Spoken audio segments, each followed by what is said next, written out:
அங்க விட்டுட்டு ஏன் வந்து பிசினஸ் ஸ்டார்ட் பண்ண எப்படி தோணுச்சு? எனக்கு ரொம்ப நாளாக சொந்தமாக பண்ணணும் ஒரு ஆசை சார். அங்கேயே செஞ்சுட்டு இருப்போம். அங்கே நிறைய கஸ்டமர் எங்கிட்ட வரவங்க நல்லா சோசியலாக பழகுவாங்க. சொந்தமாக பண்ணால் நம்மகிட்ட எல்லோரும் தேடி வருவாங்கன்றது நம்மகிட்ட எல்லோரும் வராங்க. காலேஜ் பிள்ளைங்களாம் வந்தால் நம்மகிட்ட அவ்வளோ சோசியலாக பழகுவாங்க. எல்லாம் நம்ம வீட்டு பிள்ளைங்க மாதிரி வரவங்க நல்லா காசு இருக்குதோ இல்லையோ சரி, பசங்க வந்து நிம்மதியாக சாப்பிட்டு போகணும். நம்ம பொறுத்த வரைக்கும் நமக்கு சாப்பாட்டில் முக்கியத்துவம். நல்லா சாப்பிட்ணும் வயிறார.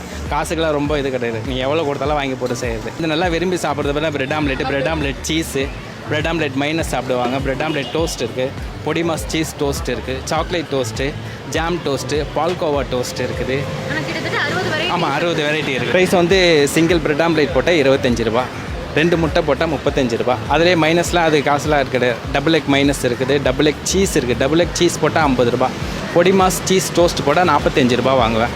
அப்புறம் பன்னீரில் இருக்குது, பன்னீர் கார்னும் கலந்து போடுவோம், அது 40 ரூபா தான். அந்த மாதிரி இருக்கும். மேக்ஸிமம் எவ்வளோ ரூபா வரையிலும் இருக்குது? லாஸ்ட்டாக எங்கள் ஹையஸ்ட் பட்டால் 50 ரூபா, அதுக்கு மேலே கிடையாது.